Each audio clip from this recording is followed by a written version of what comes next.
Olá, muito boa tarde. A apresentação do relatório da Comissão Independente para o Estudo de Abusos Sexuais contra Crianças na Igreja Católica em Portugal é um tema da atualidade, a que não ficam indiferentes, por certo, os que se encontram em cada domingo nas suas comunidades. Por isso, chamamos essa problemática também a este programa, num dia em que analisamos a liturgia de domingo. Contamos para isso com a presença de Filipe Avilés, jornalista, e de Pedro Gil, do Gabinete de Comunicação do Opus Dei. Muito boa tarde. Obrigado por estarem connosco. É um tema que trazemos aqui a este programa ao longo desta semana e a pergunta com que inicio estas conversas é aquela que ficou, seja na Gulbenkian depois da apresentação do relatório, seja depois na conferência de imprensa do Presidente da Conferência Episcopal Portuguesa. Conhecemos o relatório, conhecemos os números e agora, Pedro Gil? Agora este é um momento de verdade e de grande preocupação. Eu julgo que o primeiro impacto é um impacto emotivo muito grande. As impressões são necessariamente de desconcerto, de desilusão, de repugnância, porque nós fomos expostos à narração de muitos detalhes dos casos e que são impressionantes e faz muito pensar no sofrimento que as pessoas passaram, na altura em que passaram por esses momentos e por essas situações, mas também agora na altura em que tudo isto foi certamente revivido, não é? E isto acho que nos liga já para uma das primeiras reações ou consequências que este relatório há de ter, que é, assim como uma vez ouvi dizer que os bispos que melhor cuidaram deste tema foram aqueles que tiveram a coragem de se encontrar com vítimas, também agora a melhor reação que nós devemos ter é não passar agora por cima, ou melhor, não ligar a questões acessórias ou menores, que têm a ver com o dado objetivo, contextos, mas é sobretudo captar este sofrimento até ao osso, até à dureza de que o sofrimento significa. Porque é a única maneira de nós enquadrarmos seriamente o tipo de reação. Por isso eu diria que, para já, nós temos que compreender muito a dor e a desilusão, a decepção das pessoas. Eu acho que é o mais importante neste momento. E, do ponto de vista da Igreja, para crentes, eu acho que é preciso estar num momento de grande unidade com os pastores, sabendo que eles também estão em grande sofrimento por causa daquilo que estão a experimentar e a conhecer, e que lhes dê coragem para tomar as decisões que, por vezes, serão fortes. Sendo que o reconhecimento da verdade só por si já é muito libertador. E há aqui uma verdade que nós agora passamos a conhecer quanto às situações.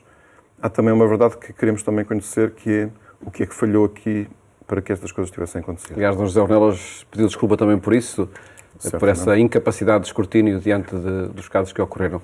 Filipe Avilés, a tua análise a este relatório. O que fazer agora, não é? Pronto, concordo com tudo o que disse o Pedro, passando a questões, se calhar, mais práticas, mais do imediato. Sabemos que há uma lista de 100 e qualquer coisa padres que ainda estarão no ativo. Só isso diz-nos relativamente pouco. Não sabemos se metade deles tem 90 anos ou se tem 30, portanto não fazemos ideia de nada, mas essa lista vai ser entregue à CEP e tem de ser analisada com muito cuidado. O primeiro passo, eu tenho dito, nós temos a sorte de já muitos países terem passado por isto. Portanto, podemos aprender com os erros e com os exemplos do que se passou nos outros países. Penso que a melhor coisa que a Igreja tem a fazer agora, e estou a falar da Igreja porque os casos que foram entregues ao Ministério Público serão do Ministério Público, alguns serão certamente coincidentes, mas a maioria não são, já prescreveram, ou não há dados para o Ministério Público. E, portanto, a Igreja tem de avaliar primeiro se essas denúncias em relação a esses padres são credíveis. Primeiro ponto. Porque já tivemos casos também, nos últimos anos, de denúncias, casos que apareceram nas notícias e que depois se vieram revelar totalmente infundadas. Não só não havia dados, sim, de facto completamente infundadas. Portanto, isso pode acontecer. Portanto, é preciso avaliar se são credíveis e, se sim, o que fazer com aqueles padres.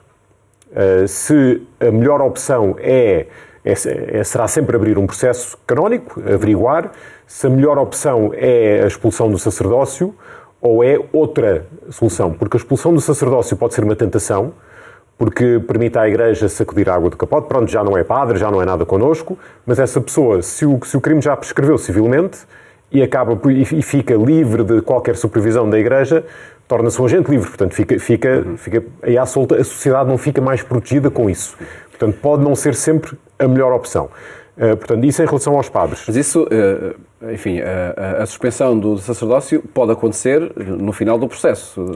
Sim, claro que pode, mas é preciso no decorrer do processo. No decorrer o que tem acontecido em alguns casos é o processo está a decorrer, é um processo difícil e o próprio padre, antevendo o fim do processo, diz, então libertem-me se faz favor do sacerdócio, isso é-lhe concedido e pronto, e acabou. E há processos também que não chegaram ao fim por causa disso. Eu não sei se isso é a melhor opção. Há também casos da suspensão das funções que ele ocupa, precisamente para deixar que o processo e a investigação decorra. Claro, uma coisa é suspensão, e isso acho que é o mínimo básico, é suspenso pelo menos de qualquer atividade que envolva crianças, mas provavelmente mesmo do exercício do sacerdócio, enquanto se averigua. O que eu estou a dizer é que não há aqui uma solução igual para todos, possivelmente. E simplesmente pegar na lista e riscar esses padres e mandá-los embora, não é certamente por aí que se chega à verdade. Embora a verdade possa passar por muitos abandonarem o sacerdócio, evidentemente, e isso pode ser que aconteça. Outra questão tem a ver com os bispos. Não há nada no relatório que nos permita concluir que houve encobrimento ativo e consciente por parte dos bispos que estão atualmente nas suas dioceses. Mas pode ter acontecido. Também não há nenhuma indicação, não há nada que os iliba a todos.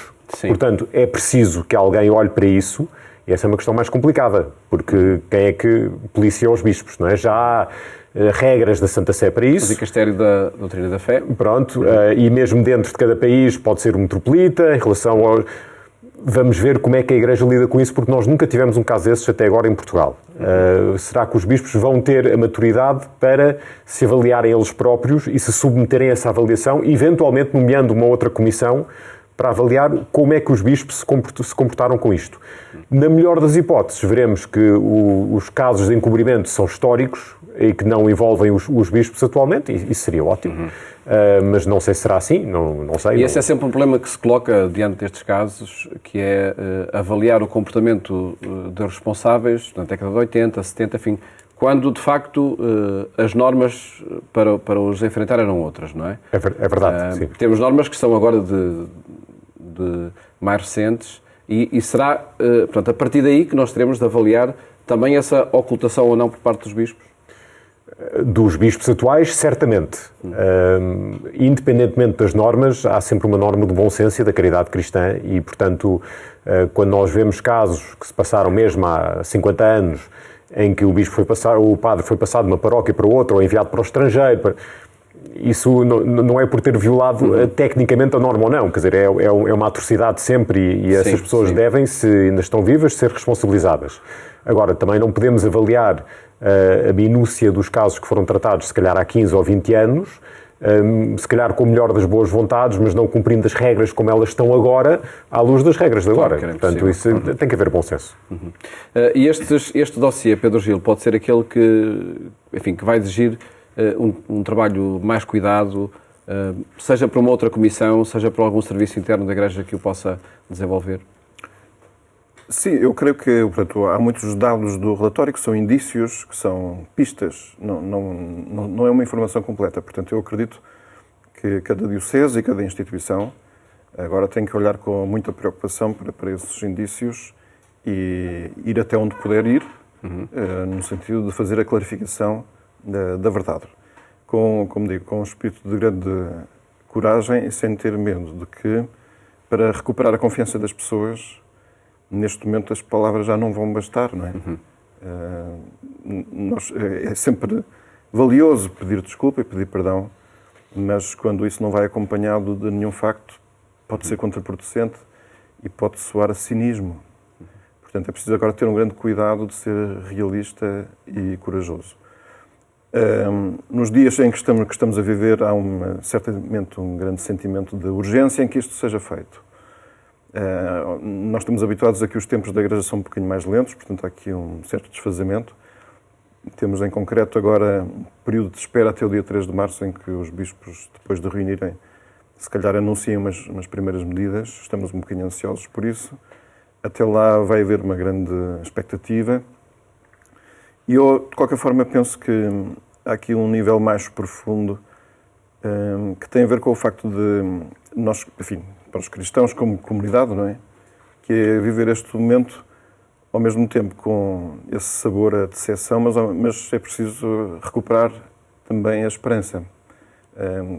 Quando a verdade existe, mesmo que os factos sobre os quais a verdade incide não são positivos, o recomeço está aí à porta. É muito parecido com a experiência. O reconhecimento da culpa é o ponto de partida para a mudança. É também a experiência que nós habitualmente na Igreja fazemos e a humanidade em geral precisa para curar as suas próprias feridas. A experiência da confissão, aliás, tem muito a ver com isso. Não é? Nós vamos lá sem ir apontar nenhuma virtude que nós temos, pelo contrário, só aquelas coisas que nos fazem até na Eucaristia dizer que pequei muitas vezes por pensamentos e palavras, e foi por atos e omissões, e não foi pela culpa dos outros, foi por minha culpa, a minha máxima culpa. E, no entanto, no final, se o arrependimento for verdadeiro, nós saímos aliviados e libertos. Portanto, aqui nós estamos a passar numa frase muito dolorosa, mas eu creio que há uma luz muito forte que nos espera no final deste processo, que não sei quanto tempo é que vai durar, na verdade. Filipe Avilés, e este é um problema da hierarquia ou de que forma é que as comunidades também se têm que envolver? Enfim, claro que diante do problema dos abusos, acredito que toda a sociedade se deva envolver, tem de se envolver, porque é um problema transversal, mas diante desta situação em concreto, o assunto é impossível esquecê-lo, é impossível não falar dele, também no ambiente das comunidades carentes. Certo. Olha, é verdade, aí 2 pontos. Eu acho que este é um problema transversal, não é? E da mesma forma como que a Igreja tem acordado para a urgência desta questão, que não é encarada hoje como era encarada há 50 anos, a sociedade tem feito o mesmo. Portanto, há aqui um reflexo de uma coisa na outra. As comunidades têm de estar mais atentas a este problema. Isto não é só um problema dos padres, é um problema das comunidades. Houve um ponto que me causou alguma surpresa e bastante aflição ao ler o relatório. Foi ver que a maior parte das vítimas são de famílias numerosas, por exemplo. E não há uma conclusão que se tira daí, põe-se hipóteses. Pode ser porque, eventualmente, com famílias numerosas, os pais não têm o tempo de acompanhar os filhos com a mesma atenção. Pode ser que os filhos andem assim, mais à vontade, sejam vistas como vítimas mais fáceis por parte de predadores, sejam padres, sejam outros. E eu sou pai de família numerosa. Portanto isso como nós temos que estar atentos e temos de conversar com os nossos filhos sobre estes problemas. Alertar para sinais de perigo, estar atentos e alertar. Não é assustá-los, não é agora dizer atenção, não confiem em ninguém, não é isso. É alertar para certos sinais e para cuidados a ter. E temos de cuidar uns dos outros. O ano passado, eu faço parte de um movimento de campos de férias e o ano passado, por causa de toda esta problemática, todos os elementos adultos que iam fazer parte tinham que fazer uma formação a pedido do Patriarcado, porque isto é um movimento católico, a pedido do Patriarcado, uma formação sobre este tipo de cuidados. E houve alguma revolta por parte de alguns a dizer, então, mas isto é um exagero. Coisas, por exemplo, uma criança se tem de ser levada para o hospital, se magoa, tem de ir 2 adultos no carro, não basta ir só um.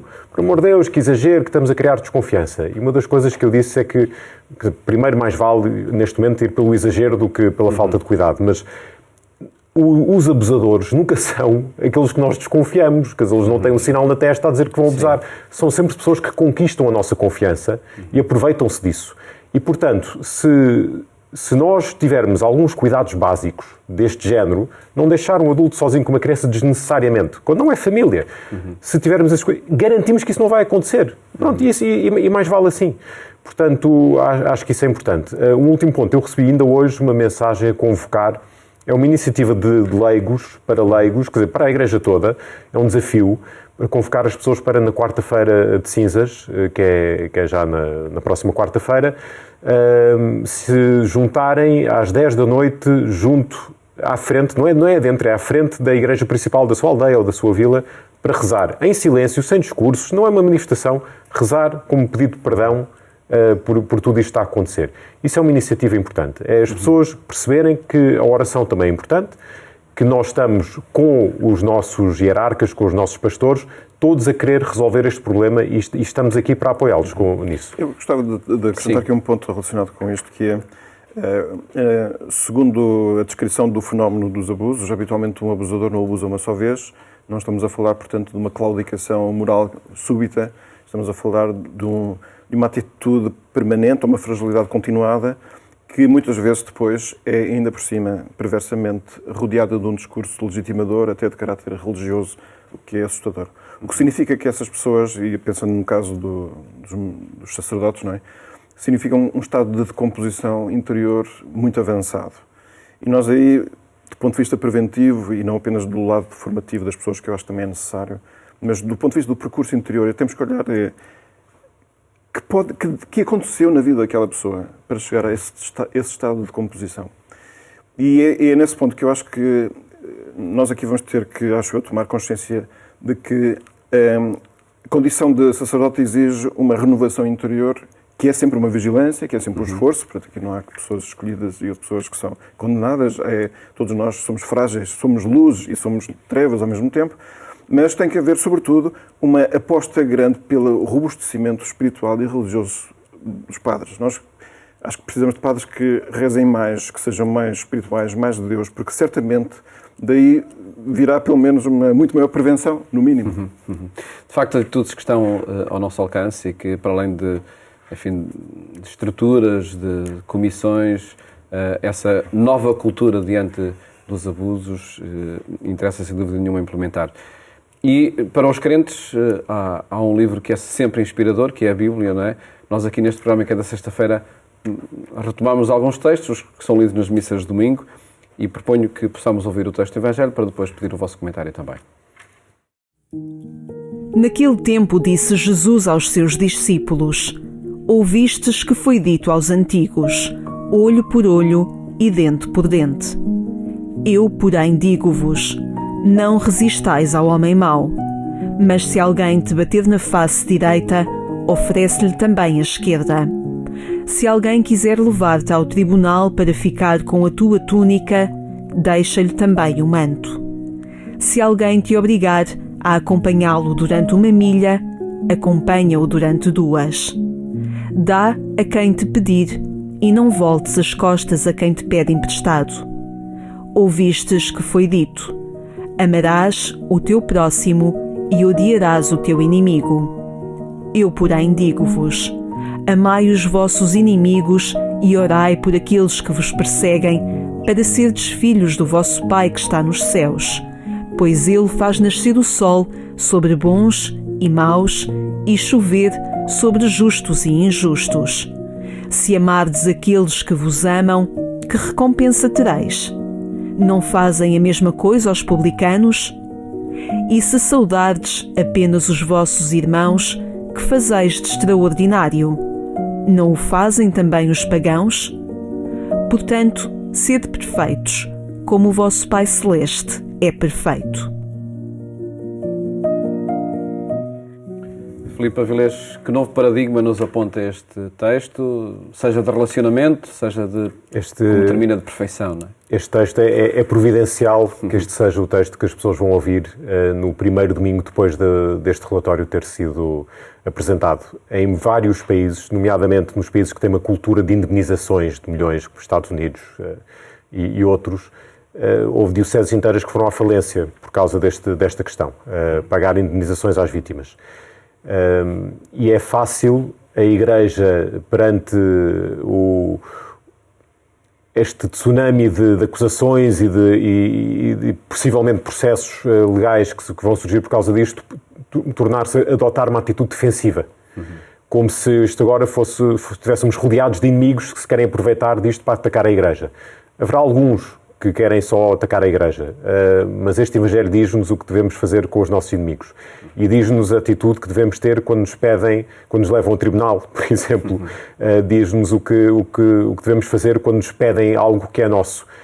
Houve uma coisa que me marcou muito a ler o relatório, é que a maioria dos testemunhos apresentados, no fim, não pediam indemnizações, e diziam que o que querem é um pedido de desculpas. Já foram feitos muitos, como dizia o Pedro, os pedidos de desculpas às tantas não chegam lá, mas queriam, sobretudo, apoio psicológico. Acho que esse é o grande desafio que a Igreja pode vir a enfrentar, é criar estruturas e financiá-las que prestem apoio psicológico de qualidade às pessoas que estão a sofrer com isto. Portanto, acho que juntando estas duas peças é fazer isso sem olhar a meios, sem olhar a fundos, e se nos pedem X, dar 2 vezes isso, que é isso que o Evangelho nos pede. Terminava o texto do Evangelho de ser perfeitos. É isso que há pouco também dizias, Pedro, acerca dos sacerdotes. Sim. E acredito que de todos, não é? Certo, certo. Esta é sempre uma passagem que nos deixa um bocadinho derrotados, porque isto parece impossível de ser feito, não é? E há uma visão da santidade que é como se fosse uma espécie de sobre-exigência. Isto é uma ginástica cada vez mais difícil. Ora, eu acho que aqui o ponto principal é isto só é possível, e passou a ser possível com Jesus Cristo, na medida em que Deus se tornou próximo de cada um de nós. E basta que nós nos abramos o coração a Deus, sermos tocados por Ele e sermos capazes destas ações para as quais seria preciso muito doping, porque são coisas que não está ao alcance da nossa musculatura normal interior. Portanto, só Deus é que nos pode revolucionar interiormente até podermos fazer isto. Mas falaste de sermos tocados por Deus, isso significa o quê? Significa aprender a dedicar a Deus tanto tempo, pelo menos, como dedicamos às redes sociais, todos os dias. É uma coisa que Portanto, está por aí. Estar ligado a outros grupos, outras ligações. O jovem médio dedica 3 horas e meia em média às redes sociais e, portanto, eu penso que dedicar tempo a rezar, a aprender a rezar, a ir à missa, a confessar-se com uma certa regularidade, a rezar o terço, a dedicar tempo aos outros, isso vai mudar a vida e torna isto possível. Ficam essas mensagens e propostas que decorrem também do texto evangélico que se escuta nas Eucaristias deste domingo e agradeço a vossa análise a este momento que é vivido na Igreja Católica em Portugal. Muito obrigado por terem estado no programa Eclésia. Antes de terminar, convido a passar pelo portal da Agência Eclésia, onde atualizamos a informação e onde pode rever este e todos os programas que partilhamos consigo, seja aqui na RTP2, como também na Antena 1. Votos de uma ótima tarde, bom fim de semana, até a próxima segunda-feira, se Deus quiser.